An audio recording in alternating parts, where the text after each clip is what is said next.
Questão 42. Nas Olimpíadas de Inverno, dentre várias modalidades esportivas, há o salto com esqui, que consiste em esquiar por uma rampa íngreme e saltar o mais longe possível. A eslovena Urša Bogataj foi a medalhista de ouro nas Olimpíadas de Pequim 2022, saltando 108 metros. A distância alcançada pela desportista, nesse salto, é equivalente ao gramado do famoso estádio do Maracanã, no Rio de Janeiro, de uma ponta à outra.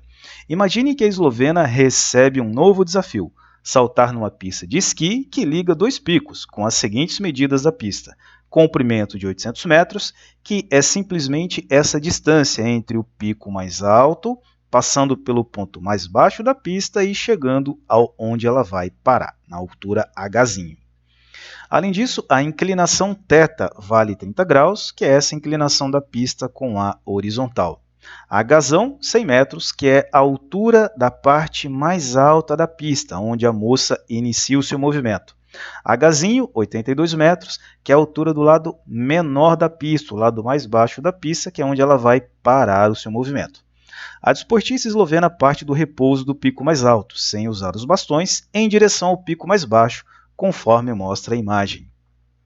Qual o valor do coeficiente de atrito dinâmico entre a neve e os esquis para que a esquiadora pare exatamente no pico mais baixo?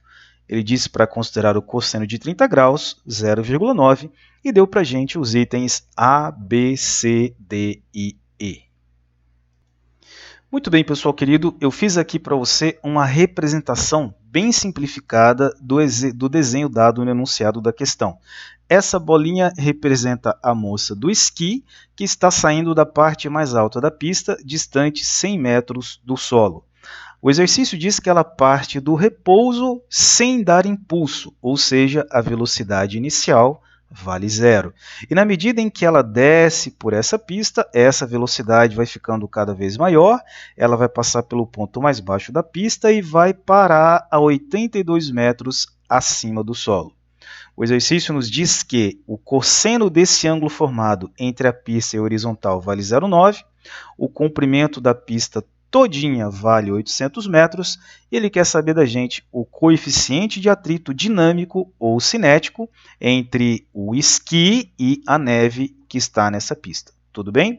E aí, prof, por onde é que a gente começa mesmo a resolver essa questão? A primeira coisa que a gente precisa fazer é a colocação de forças, as forças que estão agindo nesse esqui enquanto ele está descendo. E você já sabe que a força que puxa todas as coisas em direção ao centro da Terra é aquela famosa força-peso. Tá aqui ela para você. Além disso, o contato do esqui com a superfície gera a chamada força normal, que é um empurrão aqui na diagonal, uma força de contato chamada normal. Tudo bem? Pessoal querido, essa moça sai da altura de 100 metros e ela para numa altura menor do que ela saiu, a 82 metros do solo.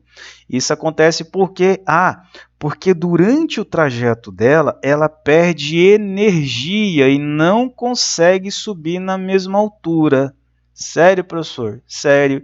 Ei, quem é responsável por essa perda de energia? É o famoso atrito.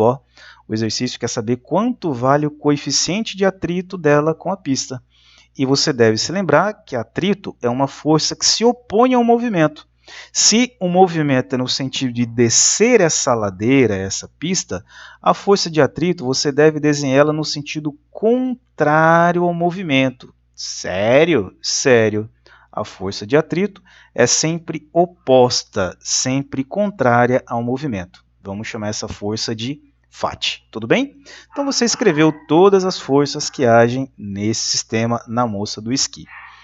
A segunda coisa que você precisa entender é se é necessário ou não decompor alguma dessas forças. E como é que você vai saber isso? Bom, eu explico da seguinte maneira. Paralelo ao sentido do movimento, ou seja, se a velocidade é descendo esse plano, paralelo a esse plano eu vou desenhar um pontilhado. E eu vou chamar esse pontilhado de eixo X.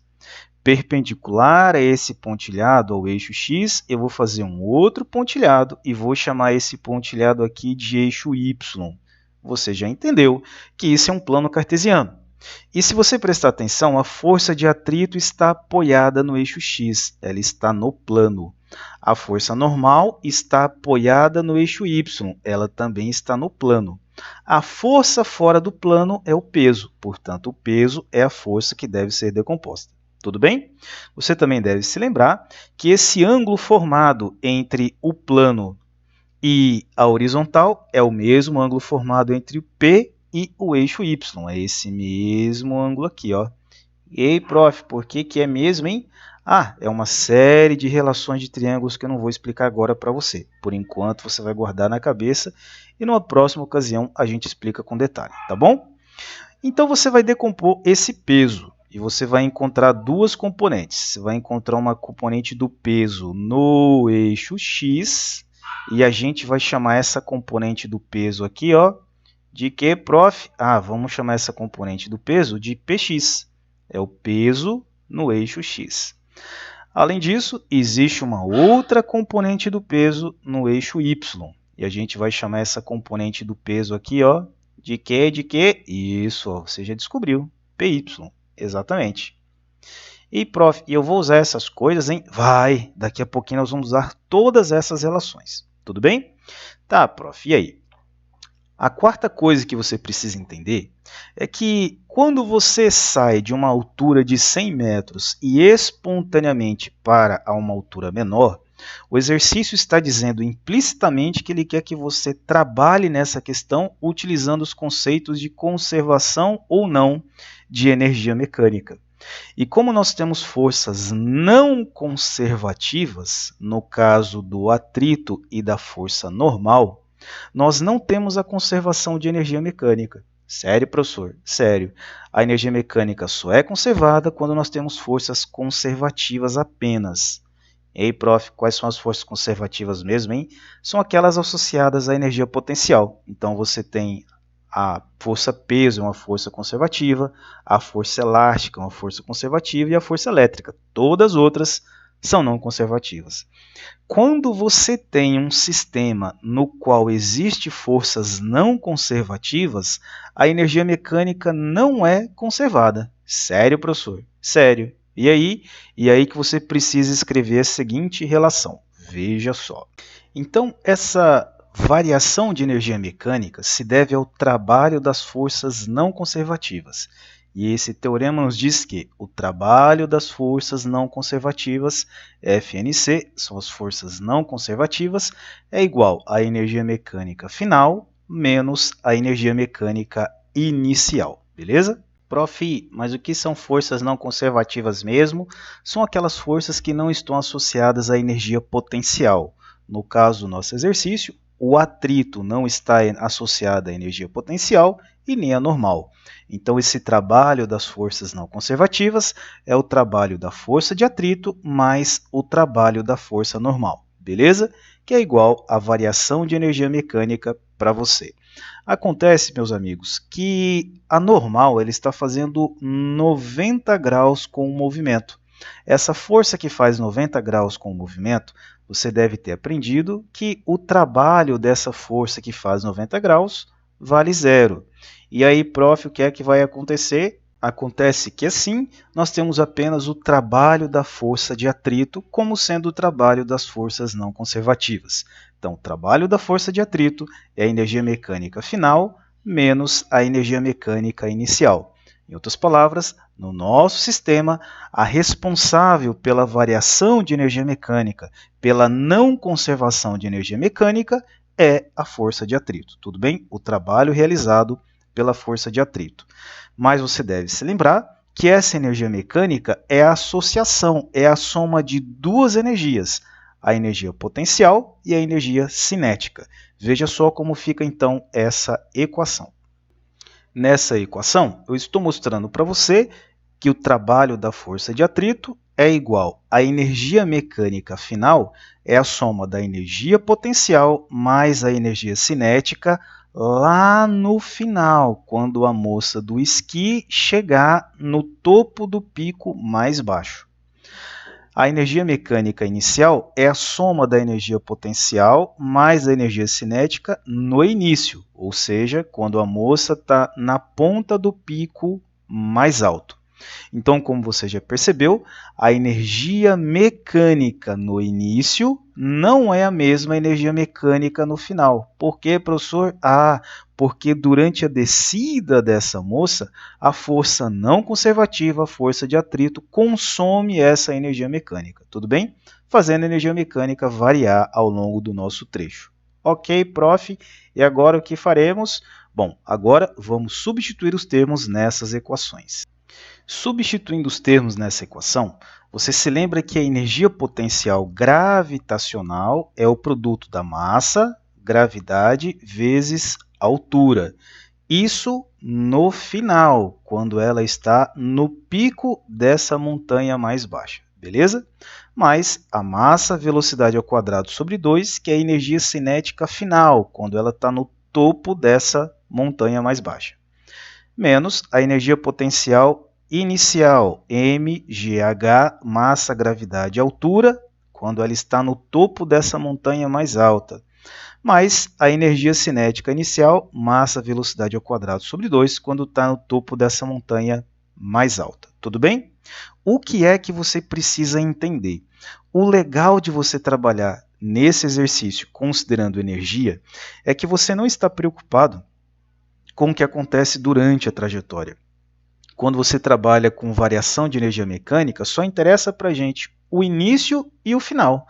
Só me interessam as condições do sistema antes da pessoa do esqui iniciar o movimento e as condições do sistema depois que ela iniciar o movimento. Então, veja só que bacana. No final, quando ela está no topo da montanha mais baixa, a velocidade final vale 0. Ora, pessoal querido, se no final essa velocidade vale 0, o produto da massa pela velocidade igual a 0 vai dar o quê? Isso mesmo, vai dar 0 para esse termo. Ó. Ela não tem energia cinética no topo dessa montanha mais baixa. A mesma coisa acontece no topo dessa montanha mais alta, quando ela inicia o movimento. No início do movimento, a velocidade também vale 0. O exercício diz que ela parte do repouso. Ou seja, no início do movimento, ela também não tem energia cinética inicial. Em outras palavras, nós vamos trabalhar apenas com a energia potencial gravitacional no final do movimento e com a energia potencial gravitacional no início do movimento. Ajustando essa equação, ela vai ficar assim. Ajustando a equação, você tem que o trabalho da força de atrito é a energia potencial na altura final menos a energia potencial na altura inicial. Tudo bem? Substituindo os dados que nós temos, essa equação vai ficar da seguinte maneira. Eu vou reescrever aqui, ó, o trabalho dessa força de atrito será para nós. A massa da pessoa do esqui não foi dada para a gente. E nem o valor de G. Eu sei, mas não coloca não. Veja só como fica melhor você não colocar. Essa altura final, quando ela para na montanha mais baixa, vale para a gente 82. Sim. A energia potencial inicial é a mesma coisa. Quando ela está no início do seu movimento, a massa e a gravidade não foi dado para a gente. Ah, não? Não. Mas essa altura inicial, você viu que ela vale 100 metros. Vou colocar para você esse 100 bem aqui. Tudo bem? O que nós podemos fazer agora é subtrair esse 82 mg e esse 100 mg. Sério? Claro! Isso vai ficar assim, ó. O trabalho da força de atrito vai ser para você. Se você subtrair 82 mg menos 100 mg, você vai encontrar menos 18 mg. Sério, prof? Claro, menos 18 mg. Beleza? E professor, e agora o que eu faço, hein? Pois é, agora a gente vai trabalhar com a chamada força de atrito. Eu não sei se você se lembra como calcula a força de atrito, mas a força de atrito é simplesmente o coeficiente de atrito, sim, vezes a intensidade da força normal. Mi vezes a normal. Isso é a força de atrito. Mas a gente não quer a força de atrito, eu quero o trabalho da força de atrito. para você encontrar o trabalho da força de atrito, é preciso multiplicar pelo comprimento da pista, pela distância que o atrito está atuando no movimento. Beleza? Isso vai ser menos 18 mg para você. Sério, prof? Sério. Continuando aqui do outro lado para você entender, esse μ é o que nós estamos querendo, o coeficiente de atrito. Normal, a gente precisa olhar para o nosso desenho. Essa força normal ela está em equilíbrio com esse PY. Ó. A normal está em equilíbrio com PY. Por isso que o movimento é na diagonal. Essa bolinha, né, a pessoa do esqui nem sobe nem afunda no plano porque a normal e PY estão em equilíbrio. Então, eu vou dizer que essa normal é igual a esse PY. Tudo bem? Vai ficar então para a gente μ, que é o que eu quero, vezes aquele PY, que é a projeção do peso no eixo Y, vezes esse ΔS que a gente colocou é o comprimento da pista, o tanto que a moça do esqui vai percorrer. E ela vai percorrer quanto? Ah, o texto falou para a gente que essa pista tem tamanho de 800 metros. Ó. Ah, tá. Isso é igual a quem, hein? Ah, é igual aquele famoso menos 18 mg que nós encontramos. Ó. Ah, tá. Beleza. Só que, pessoal querido, esse PY que a gente está vendo, ele é a componente do peso no eixo Y, que você está vendo aqui. E esse PY está colado com esse ângulo. Ó. Então, eu costumo dizer para o pessoal assim, ó, esse PY é o P, que é o peso, vezes o cosseno de θ. E por que é o cosseno? Porque esse PY está colado com o ângulo. Ó. Ah, tá. Vezes o 800 que está ali, né? Ah, tá. E aí, prof, o que acontece? Ah, aí isso aqui ó, é igual ao nosso menos 18 mg. Ah, tá. E aí? E aí que a gente vai fazer o seguinte, esse μ é o que a gente está querendo. Esse peso, você sabe que é a massa vezes a gravidade. Verdade. E esse cosseno de θ, ele deu valendo 0,9, ó. 0,9 vezes o 800 que está ali. Eita, prof, é mesmo. Isso aqui tudo é menos 18 mg. Ah, tá.